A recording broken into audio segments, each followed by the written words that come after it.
সংস্কারের ক্ষেত্রে ঐতিহাসিক গুরুত্ব সংরক্ষণের উপরই সর্বাধিক জোর দিতে হবে।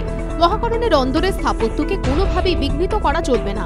শুক্রবার সংস্কার সম্পর্কিত অডিও ভিজুয়াল প্রেজেন্টেশন দিতে গিয়ে এই পরামর্শই দিলেন যাদবপুর বিশ্ববিদ্যালয় ও বেসুর বিশেষজ্ঞরা। সংস্কারের ক্ষেত্রে ঐতিহাসিক গুরুত্ব সংরক্ষণে সর্বাধিক গুরুত্ব দিতে হবে। স্থাপত্যগুলি যেন কোনোভাবেই ক্ষতিগ্রস্ত না হয়। মহাকরণের রং পাল্টানো যাবে না। সংস্কারের সময় মহাকরণের ইতিহাস মাথায় রাখতে হবে। ঐতিহ্যকে ধরে রেখে মহাকরণকে আধুনিক করে তুলতে হবে। মহাকরণের ভেতরে আরও সবুজায়নের প্রয়োজন। বারান্দায় দু প্রান্তে মন্ত্রী এবং আমলাদের বড় অস্থায়ী অফিস ভেঙে ফেলতে হবে। মহাকরণের প্রতিটি ব্লকের স্থাপত্যের একটি ইতিহাস রয়েছে, সেগুলি মাথায় রাখতে হবে। সম্প্রতি কলকাতায় এসে মহানগরীর পরিচ্ছন্নতা নিয়ে উষ্মা প্রকাশ করেছিলেন প্রধানমন্ত্রীর উপদেষ্টা গোষ্ঠীর সদস্য শ্যাম পিত্রদা। শুক্রবার নাম না করে তাঁর অভিযোগ ওড়ালেন মমতা বন্দ্যোপাধ্যায়। সম্প্রতি কলকাতায় এক অনুষ্ঠানে পিত্রদা মন্তব্য করেন, কলকাতা শহরে এখনো যত্রতত্র জঞ্জাল দেখা যায়। শুক্রবার নেতাজি ইন্ডোর স্টেডিয়ামে কলকাতা পুলিশের এক অনুষ্ঠানে নাম না করে শ্যাম পিত্রদার অভিযোগ উড়িয়ে দিলেন মুখ্যমন্ত্রী। তিনি বলেন, কলকাতা পরিচ্ছন্ন শহর নয়, এটা মানতে পারছি না। কলকাতা ১ নম্বর শহর, বাংলা ও বাঙালির গর্বের শহর। সাম্প্রতিককালে বেশ কিছু ঘটনায় কলকাতা পুলিশের ভূমিকা নিয়ে বিভিন্ন মহলে সমালোচনার ঝড় উঠেছে, কিন্তু তিনি যে কলকাতা পুলিশের সামগ্রিক কাজকর্মে সন্তুষ্ট, এদিন সেই বার্তা দেন মুখ্যমন্ত্রী। তৃণমূল, সিপিএম, কংগ্রেস শাসক বিরোধী সুযোগ পেলেই একে অপরের বিরুদ্ধে সরব হয়, কিন্তু মালদায় সেই শাসক বিরোধী মিলে মিশে একাকার।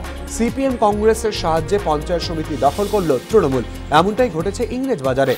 জেলা পরিষদের মতোই ইংরেজবাজার পঞ্চায়েত সমিতিও ত্রিশঙ্কু। ৩২টি আসনের মধ্যে তৃণমূল পায় ১৫টি আসন, কংগ্রেস পায় ১৩টি, সিপিএম ৪টি।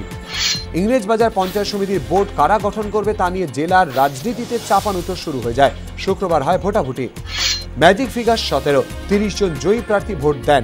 তৃণমূল পেয়েছে ২১টি ভোট, কংগ্রেস ৯টি। কংগ্রেসের ৪ জন ও সিপিএম এর ২ জন তৃণমূলে ভোট দেন। পঞ্চায়েত সমিতির সভাপতি নির্বাচিত হয়েছেন তৃণমূলের পবিত্র কুমার রায়। কংগ্রেস থেকে এদিন তৃণমূলে যোগ দেয়া শকিলা বিবি সহ সভাপতি নির্বাচিত হয়েছেন। তৃণমূলের জন্মের পর এবারই প্রথম মালদায় পঞ্চায়েত সমিতি দখল করল তৃণমূল। কেন্দ্রীয় সরকারের সড়ক পরিবহন আইন অনুযায়ী ১৯৪৮ সালে গড়ে উঠেছিল ক্যালকাটা স্টেট ট্রান্সপোর্ট কর্পোরেশন বা সিএসটিসি। সে সময় অর্থ সহায়তা দিয়েছিল কেন্দ্রীয় সরকার, যদিও সংস্থাটি রাজ্য সরকারের অধীন। কিন্তু কেন্দ্রীয় আইনে কেন্দ্রীয় অর্থ সহায়তায় সংস্থাটি গড়ে ওঠায় স্থাবর অস্থাবর সম্পত্তির ওপর কেন্দ্রের অধিকার আছে বলেই মনে করেন সিএসটি কর্তারা।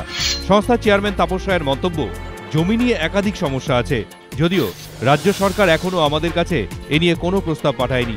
সরকার প্রস্তাব পাঠালে আমরা এই বিষয়টি জানিয়ে দেব। সিএসটিসি সূত্রের খবর, এই সংস্থায় কেন্দ্রীয় অর্থ সহায়তা রয়েছে বলে এর জমি বাড়ি বিক্রি করতে গেলে কেন্দ্রীয় সরকারের অনুমোদন দরকার হবে। পরিবহন দপ্তরের সচিব আলাপন বন্দ্যোপাধ্যায়ের মত অবশ্য ভিন্ন। সংস্থা সূত্রের খবর, বর্তমানে সিএসটিসির ১১টি ডিপোর মধ্যে একমাত্র ব্যারাকপুরের নীলগঞ্জ ডিপোতে কিছুটা বাড়তি জমি রয়েছে, কিন্তু বাকি 10টি ডিপোয় যে জমি রয়েছে তা সংস্থার নিজের জন্যই দরকার। এই মুহূর্তে সিএসটিসিকে বছরে ভর্তুকি দেওয়া হয় ১২০ কোটি টাকা। কর্মী সংখ্যা প্রায় ৫,৬০০। সংস্থার কর্তাদের মন্তব্য, প্রায় ১,০০০ থেকে ১,২০০ কর্মী এখন এক কথায় অথর্ব, যাদের বসিয়ে বসিয়ে বেতন দিতে হচ্ছে। এদেরকে স্বেচ্ছাবসর প্রকল্পে আনার চেষ্টা করা হচ্ছে।